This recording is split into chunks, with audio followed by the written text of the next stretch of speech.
This morning I was on Twitter and I opened a little video, and it was of a nurse in New York City sitting in her car.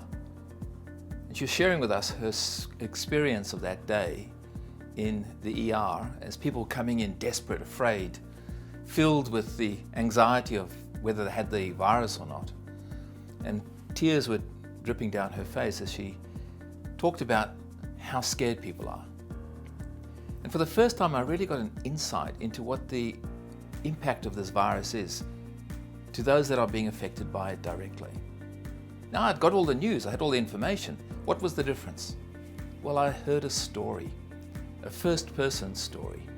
And the power of storytelling is that it takes something that's just an idea and turns it into an experience and into meaning.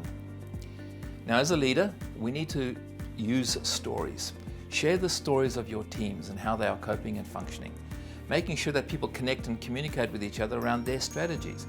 The stories that we share has more value than any advice that we can give on here are the 3 steps, or here are the 4 components, or here are the 5 elements. The story is what we relate to. So as leaders, let's find the stories and use the stories of people doing what they're doing in managing this time, and use those stories to teach.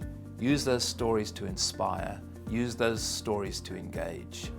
Let's become storytellers and share the story together.